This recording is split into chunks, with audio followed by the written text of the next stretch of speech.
오늘 말씀 우리 함께 봉독하도록 하겠습니다. 오늘 말씀 누가복음 13장입니다. 누가복음 13장 18절에서 21절 말씀까지 제가 말씀을 봉독하도록 하겠습니다. 그러므로 예수께서 이르시되 하나님의 나라가 무엇과 같을까? 내가 무엇으로 비교할까?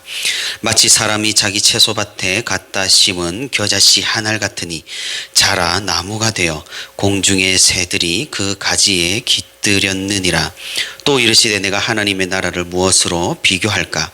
마치 여자가 가루 서말 속에 갖다 넣어 전부 부풀게 한 누룩과 같으니라 하셨더라. 아멘. 오늘도 주님과 동행하기 위해 이렇게 새벽 기도 자리에 나온 우리 성도 여러분 진심으로 환영하고 축복합니다. 하나님의 크신 은혜와 사랑이 오늘 말씀을 듣는 가운데 충만히 임하기를 소망합니다. 예수님께서는 꼬부라진 여인을 고치시고 곧바로 이 세상에 이미 임한, 자신을 통해서 이미 임한 하나님 나라에 대해서 오늘 말씀을 해 주십니다. 아마도 회당에서 하시던 말씀을 계속해서 모인 무리들에게 전파하고 계신 것 같습니다. 이스라엘 사람들은 굉장히 고무되어 있었습니다. 이미 여러 차례 예수님이 병자를 기적적으로 치유하는 것도 목격을 했으며, 특별히 제자들은 예수님과 함께 생활하면서 자연조차 예수님에게 복종하는 것도 눈으로 확인을 했기 때문입니다. 예수님을 중심으로 한 하나님 나라는 큰 영광 가운데 단번에 임할 것이라고 그렇게 상상을 했습니다. 강력한 왕권을 바탕으로 자신들을 압제하는 로마가 꼼짝을 하지 못할 정도로 그렇게 위대하게 임할 것이라고 생각을 했습니다. 더군다나 눈앞에서 18년 동안이나 병에 매여 있던 이 여인이 한순간에 나음을 입은 것을 보니 정말로 그런 것 같았습니다. 그리고 로마에 대해서 딱히 큰 저항은 하지 않으면서 이스라엘 백성들을 율법으로 압제하는 그런 자기의 사리 사욕만 채우던 종교 지도자들을 호탕하게 물리치시는 모습을 보니 예수님은 무언가 달라 보였습니다. 주님께서 말씀하시는 그 하나님의 나라는 이제 곧 임할 것 같았습니다. 하지만 이런 청중들의 기대는 하나님 나라에 대해서 잘못 이해한 것이었습니다. 하나님 나라는 그런 류의, 그런 식의 나라가 아니었던 것입니다. 그래서 예수님께서는 모인 무리들에게 오해가 없도록 하나님 나라의 특성과 그 임하는 방식에 대해서 오늘 본문을 통해 말씀해 주시고 계십니다. 예수님은 두 가지 방법으로 하나님 나라를 비유하고 계십니다. 그중 하나는 겨자씨입니다. 아마도 우리가 익숙하게 많이 들었고 또 많이 알고 계시는 그런 비유일 것입니다. 1에서 2mm밖에 되지 않는 작은 씨앗이 나중에는 거대한 식물로 자라는 것처럼 하나님 나라도 시작은 미미했으나 결국 세상 모든 나라들에게 전파되어 크게 부흥할 것임을 말씀하셨습니다. 그런데 이 겨자나무가 대체 어떤 식물이냐라는 논란은 굉장히 많습니다. 왜냐하면 예수님께서 작은 겨자씨가 자라나 나무가 되어서 새들이 깃들 정도가 된다고 말씀하셨기 때문입니다. 그래서 우리는 겨자를 거대한 나무로 상상하고 이스라엘에는 그런 겨자 나무가 있을 것이라 생각을 합니다. 우리가 주로 알고 있는 겨자 나무는 나무라고 하기에는 조금 부족한 겨자채로서 2에서 3m까지 자라는 1에서 2년생 식물입니다. 아마 성도 여러분께서 쌈밥집 같은 곳을 가시면 겨자 잎을 드신 적이 있으실 텐데 그때 그 풀이 바로 이 겨자라는 식물이죠. 이상한 것은 2m까지 자라기는 하지만 예수님께서 말씀하셨듯이 이것이 나무가 되어서 새가 깃들 정도가 되는지 의문이라는 사실입니다. 물론 이스라엘의 갈릴리 호수 근처를 방문을 해보면 이 겨자 풀들이 군락을 이루어서 숲풀처럼 우거진 모습을 지금도 가면은 볼 수가 있습니다. 뭐 그런 숲풀이라면 새들이 깃들기도 할 것이고 겨자 나무라 해도 이상할 것이 없겠습니다. 하지만 성지순례를 간 사람들은 이것이 겨자 나무라는 것에 실망을 굉장히 많이 한다고 합니다. 그래서 사람들은 예수님이 말씀하신 이 겨자 나무가 혹시 다른 것은 아닐까라는 생각을 했습니다. 마침 이스라엘에는 정말로 나무처럼 자라는 겨자 종류도 있습니다. 일명 칫솔나무라고 하는 그런 겨자 종류의 나무입니다. 이 나무는 일반적으로 6에서 7m까지 자라는 상록수입니다. 이 정도 크기와 이 정도 나무라면 예수님께서 말씀하신 것처럼 새들이 깃들기에 충분해 보입니다. 더군다나 그렇게 큰 나무인데 씨앗은 정말로 작은 모래알과 같은 것이 특징입니다. 그래서 일반적으로 이스라엘을 방문해서 겨자씨라고 사오는 것들은 바로 이 나무의 씨앗을 주로 사오는 것이라고 합니다. 상황이 이렇다 보니 예전부터 사람들은 예수님께서 말씀하신 겨자나무가 정말로 어떤 식물을 말한 것인가 논쟁을 많이 했습니다. 물론 우리 입장에서는 6에서 7m까지 자라는 겨자나무로 예수님께서 말씀하신 겨자가 이것이다라고 확정을 하면 좋겠지만 좀 문제가 있습니다. 왜냐하면 예수님 당시 이스라엘에는 아직 이 나무가 들어오지 않았을 가능성이 있기 때문입니다. 예수님 이후에 저기 중동에서 이 나무를 들여와서 이스라엘 지역에 심었다라는 그런 역사적인 증거가 있기 때문이죠. 그러니 우리는 마치 이 유채와 비슷한 겨자채를 겨자나무로 봐야 하는 그런 당혹스러운 결론에 이르게 됩니다. 그렇다면 예수님께서는 대체 이 겨자채로 무슨 말씀을 하시고 싶었던 것일까요? 씨앗이 아무리 작다 해도 큰 나무같이 크지 않는 이 겨자채로 왜 하나님 나라를 비유하셨던 것일까요? 우리는 유채가 딱히 재배하지 않아도 봄이 되면 여기저기에서 자라나는 것을 볼 수가 있습니다. 길 가다가 보면 길가에 있는 흙더미에도 유채가 자라서 유채꽃을 피우는 것을 살펴볼 수가 있는 것이죠.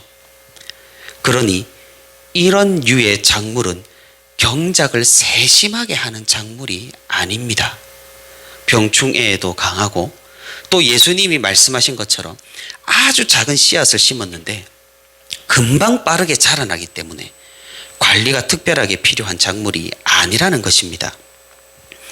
이것은 겨자채도 마찬가지입니다. 그리고 겨자채에서 나는 것으로 우리는 배불리 먹을 수 없는 노릇입니다. 그래서 이스라엘 사람들은 예부터 이 겨자채를 중요한 작물로 생각하지 않았습니다. 자기 앞마당에 그냥저냥 자라는 식물로 다들 겨자채를 알고 있었던 것입니다. 마치 잡초와 같이 말입니다. 볼품도 없고 생산성도 그렇게 없고 그렇다고 유용하지도 않은 이 잡초를 사람들은 아마도 자주 뽑아서 버렸을 것입니다. 예수님께서 하나님 나라에 대한 이 비유를 들었을 때 이스라엘 사람들은 모두 자신의 마당에 있는 잡초로서 또는 채소밭에 엉뚱하게 자라나고 있는 이 겨자채를 생각을 했을 것입니다. 혹은 갈릴리 호수 주변에 서로 뒤엉켜 자라는 겨자풀을 머릿속에 떠올렸을 수도 있습니다. 사람들이 그런 모습을 생각하고 있을 때 예수님께서는 말씀을 하셨던 것이죠. 하나님 나라는 마치 이 겨자처럼 자라나 나무가 되어 공중의 새들이 그 가지에 깃들였느니라. 무슨 말씀입니까? 볼품 없고 효용성도 없는 이 겨자가 우리의 예상과는 달리 크게 나무로까지 새들의 안식처가 될 만큼 자라날 것이라고 말씀하고 계신 것입니다. 이 당시 이 예수님의 말씀을 듣고 있던 사람들은 어떤 사람들입니까? 말 그대로 비유로 등장하는 겨자처럼 정말로 볼품없는 사람들이었습니다. 사회에서 쓸모없다고 버린 사람들이 대다수였습니다. 누구 하나 그들을 중요하게 여겨주지 않았고, 더군다나 로마의 압제 가운데서 그 민족적인 자존감마저 바닥으로 추락한 그런 상황이었습니다. 그들의 이런 마음 가운데 예수님께서는 장차 하나님의 나라가 어떻게 될 것이고 오늘 모인 무리들이 이를 경험하게 될 것이라고 설명해 주신 것입니다. 실제로 그렇지 않습니까? 예수님의 제자들이 얼마나 볼품없는 사람들이었습니까? 하지만 그들이 복음을 듣고 복음을 들고 주님의 이름을 선포했을 때 이스라엘부터 마게도냐로, 로마로, 스페인으로, 인도로 하나님의 나라는 겨자가 순식간에 자라는 것처럼 확장을 했습니다.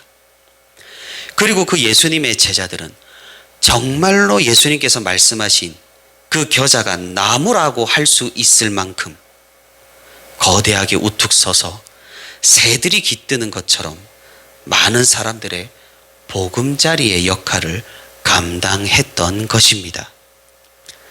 비록 그들이 바라던 영광스럽고 강력한 하나님의 나라가 그들 생애에 곧장 임하지는 않았지만 주님의 복음은 서서히 사람들의 마음에 침투하여 처음에는 미약하고 작았지만 나중에는 거대한 나무가 되고 크게 부풀은 빵이 되듯 지금 이렇게 번성하게 된 것입니다. 우리들이 바로 이 말씀의 증거인 셈이죠. 이스라엘과 전혀 상관없는 이 동북아시아에 교회가 세워지고 우리가 여호와 하나님을 믿는다는 이 사실 자체가 오늘 본문의 예수님의 말씀과 예언이 참되다는 사실을 증명하고 있는 것입니다. 하나님의 나라는 지금도 그 확장을 거듭하고 있습니다. 사실 우리가 우리나라만 생각하면 교회가 계속 축소되는 것만 같고 하나님의 나라가 힘을 못 쓰는 것 같아 보입니다. 하지만 하나님의 시선은 대한민국에만 국한되어 있지 않습니다. 세계적으로 여전히 기독교는 빠르게 전파되고 있고 그 기세가 우상향에 있다는 사실입니다. 그러니 예수님의 이 말씀이 아직까지 여전히 이 세상 가운데 이루어지고 있다는 사실입니다.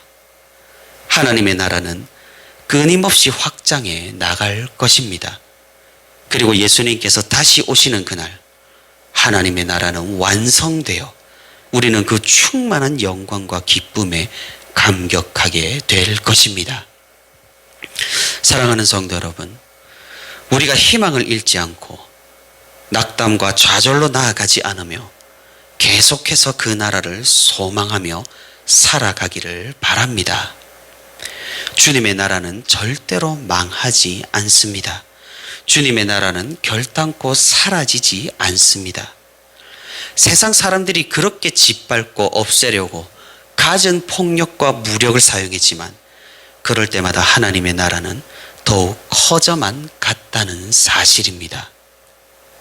순간 침체될 수 있고 순간 그 동력이 약해질 수는 있습니다. 하지만 하나님 나라는 절대로 멈추지 않을 것입니다. 하나님께서는 그 나라를 세우시기 위해 누구를 불러주셨습니까? 바로 우리들입니다. 잘난 것 없는 우리들입니다. 볼품없는 우리들입니다. 하나님 앞에서 우리가 우리의 무엇을 자랑할 수 있겠습니까? 하지만 하나님께서는 그분의 나라의 일꾼으로 우리를 불러주셨습니다. 겨자씨만한 우리의 믿음을 하나님께서는 믿어주시고 누구나 뽑아버리기 쉬운 그 겨자채 같은 우리 존재를 주님께서는 귀하게 보시고 사용해 주시는 것입니다. 하나님께서는 우리를 결국 거대한 나무로 자라게 하실 것입니다. 그리고 주님께서는 우리에게 사명을 감당케 하실 것입니다. 주님의 나라를 위해 우리를 불러주신 주님께 감사하며 주님 주신 사명을 우리 더욱 잘 감당함으로써 그 나라의 확장을 위해 애쓰는 우리 모두가 되기를 바랍니다. 우리의 작은 믿음과 작은 헌신이지만 그것을 크게 사용하실 하나님의 역사를 오늘도 기대하며 오늘도 주님 나라를 위해 하루를 살아가는 저와 우리 부천시민교회 모든 성도가 되기를 소망합니다.